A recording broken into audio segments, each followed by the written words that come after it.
Gen Zs के आंदोलन से डर लग रहा है? आखिर क्यों कॉकरोचेस को रोकने की कोशिश की जा रही है? संसद मार्च से पहले दिल्ली पुलिस किस किस तरीके से इन युवाओं को रोकने के हथकंडे अपना रही है, लेकिन ये युवा और इनका जज्बा किस तरीके से दिल्ली पुलिस को डरा रहा है? संसद तक हंगामा मचा हुआ है और आज संसद में किन किन मुद्दों पर चर्चा होने वाली है। दूसरी तरफ सोनम वांगचुक ने भी शर्तें रख दी हैं। जी, सोनम वांगचुक ने शर्तें रखी हैं कि वो अपना अनशन तोड़ेंगे, लेकिन उसके लिए कुछ शर्तें हैं जो सरकार को माननी होंगी। अब क्या सोनम वांगचुक की ये शर्तें सरकार मानेगी? कैसे युवाओं को रोकने की कोशिश की जा रही है, लेकिन इसके बावजूद युवा क्या कर रहे हैं? जंतर मंतर पर इस समय क्या चल रहा है? हर अपडेट आज मैं आपको इस वीडियो में देने वाली हूं, इसलिए वीडियो को पूरा जरूर देखिएगा। दोस्तों, आज है 20 जुलाई, संसद का मॉनसून सत्र शुरू हो रहा है और आज ही युवा संसद मार्च कर रहे हैं। जी हाँ, देश भर के युवा जंतर मंतर पर इकट्ठा हो चुके हैं। संसद की तरफ मार्च किया जाएगा, बड़ी संख्या में ये युवा जाएंगे और इस देश के नेताओं से, इस देश की सरकार से पेपर लीक जो हुआ है, लीच पेपर लीक, उसके लिए इंसाफ मांगने की गुहार लगाई जाएगी। एक बार फिर जो बात अभी तक सरकार नजरअंदाज कर रही थी, जिन मांगों को अभी तक सुना नहीं जा रहा था, वो अब संसद तक जाकर के युवा सरकार को बताने की कोशिश करेंगे दोस्तों। लेकिन इन सब के बीच दावा किया जा रहा है, ऐसा कहा जा रहा है कि कहीं ना कहीं सरकार को डर लगने लगा है, सरकार घबराई हुई है। युवाओं का ये एकजुटता देखकर या आक्रोश देखकर भारतीय जनता पार्टी की जो सरकार है वो सहमी हुई है। दिल्ली पुलिस को काम पर लगा दिया गया है। देखिए, बहुत सारी वीडियो सामने आई है। सबसे पहले तो आप ये वीडियो देख सकते हैं। बताया जा रहा है 10,000 से ज्यादा युवा देश भर के कोने कोने से यहाँ पर पहुंच चुके हैं और सिर्फ युवा ही नहीं, किसान, एक्टिविस्ट, अलग अलग जो पार्टीज के नेता हैं वो, और तो और दोस्तों बड़ी संख्या में करीब 5,000 पुलिस कर्मियों को भी तैनात यहाँ पे किया गया है। लेकिन इन सब के बीच किस तरीके से इन्हें रोकने की कोशिश की जा रही है वो भी आपको इस वीडियो में देखना चाहिए। देखिए, बैरिकेडिंग्स लगा दिए गए हैं हर तरफ। एंट्री के लिए तो रास्ता दिया गया, मतलब आप अंदर पहुंच सकते हैं, प्रोटेस्ट स्थल पर पहुंच सकते हैं, लेकिन बाहर निकलने के लिए कोई रास्ता नहीं दिया गया। इसके अलावा पूरे प्रदर्शन स्थल से कैमरास हटा दिए गए हैं, कहीं पर भी कोई कैमरा नहीं लगा है।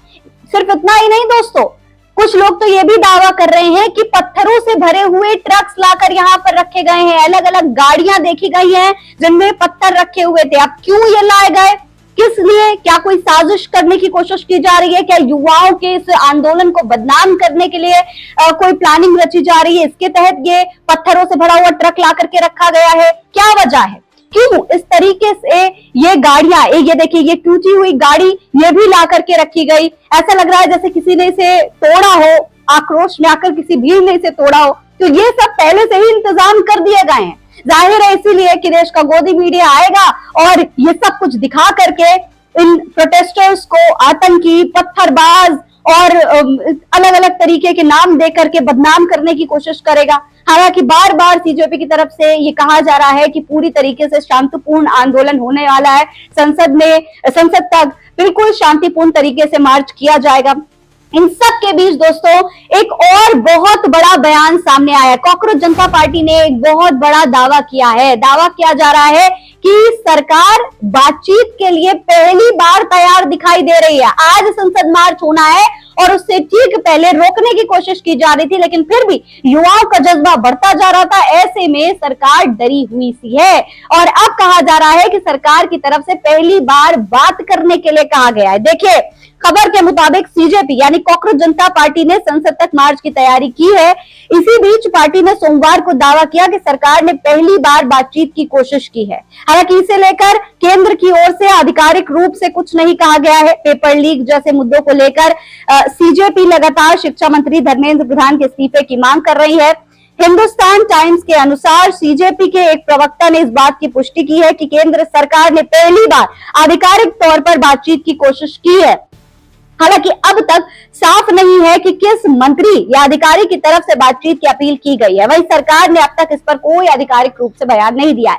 सरकार की तरफ से अभी तक कोई बयान नहीं आया। सीजेपी ने कहा है कि सरकार बात करना चाहती है, लेकिन देखा जाए तो अभी भारतीय जनता पार्टी की सरकार की तरफ से कोई बयान नहीं आया। लाडले मुख्यमंत्री को हटाया जाएगा पद से या नहीं, इसके बारे में अभी तक कोई बयान नहीं आया है। वहीं दूसरी तरफ सोनम वांगचुक ने भी कुछ मांगे रख दी हैं। देखिए, खबर के मुताबिक सफदरजंग हॉस्पिटल में भर्ती जलवायु कार्यकर्ता सोनम वांगचुक ने मांग की है कि अगर संसद मॉनसून सत्र में पेपर लीक मुद्दे को उठाते हैं तो वो भूख हड़ताल खत्म कर देंगे। साथ ही उन्होंने मांग की है कि अगर तबीयत के कारण वो मार्च में नहीं आ पाते हैं तो संसद और पार्टियों के नेता अस्पताल में आकर मुलाकात करें और आश्वासन दें।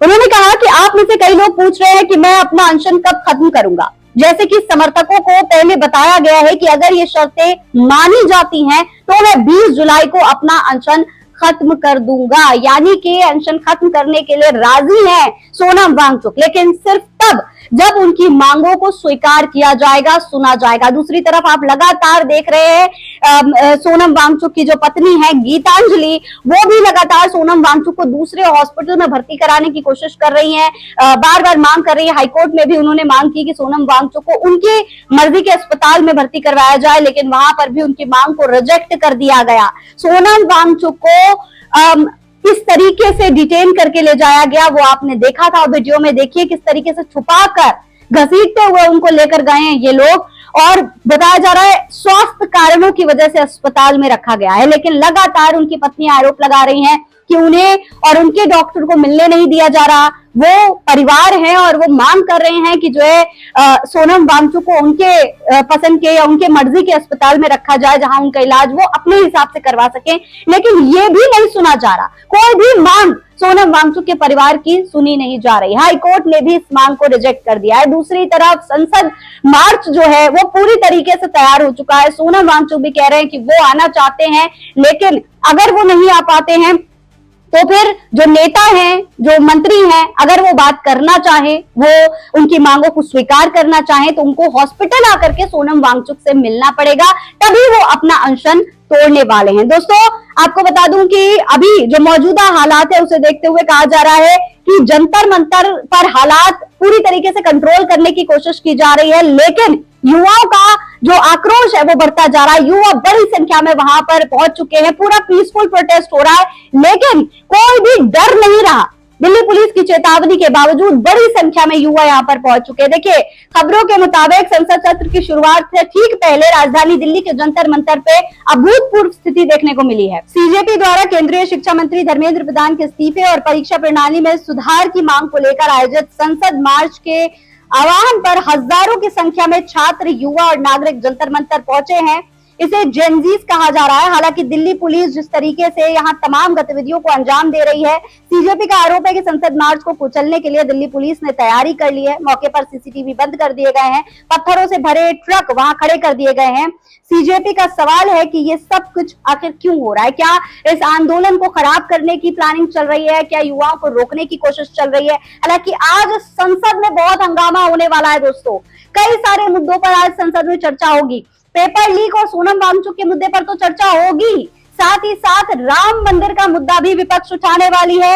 इसके अलावा बताया जा रहा है कि इथेनॉल नीति पर भी और विदेश नीति पर भी मोदी सरकार को घेरा जाएगा। भारतीय जनता पार्टी की सरकार और संसद में बुरी तरीके से कई सारे मुद्दों पर घेरने वाली है। इससे पहले भी खबर आ चुकी है कि सत्र शुरू होने से एक दिन पहले रविवार को हुई ऑल पार्टी मीटिंग में विपक्ष ने कुछ देर के लिए वॉकआउट किया था। विपक्षी दलों ने आरोप लगाया कि सरकार ने टीएमसी के बागी सांसदों को बैठक में बुलाकर संसदीय परंपराओं का उल्लंघन किया। यानी कि भारतीय जनता पार्टी बागी सांसदों को इस बैठक में बुला रही थी, जिसके बाद विपक्ष नाराज हो गया और वॉकआउट कर दिया। अब आज संसद में इन तमाम मुद्दों पर भारतीय जनता पार्टी को घेरा जाएगा। आगे क्या कुछ होगा? क्या भारतीय जनता पार्टी के लिए ये तमाम मुद्दे और खास तौर पर युवाओं का ये आक्रोश आगे भारतीय जनता पार्टी को कितना नुकसान पहुंचा सकता है, ये देखना सबसे बड़ी बात है। फिलहाल इस खबर से जुड़ी हर अपडेट के लिए आप चैनल को सब्सक्राइब करना ना भूलें। जय हिंद, जय भारत।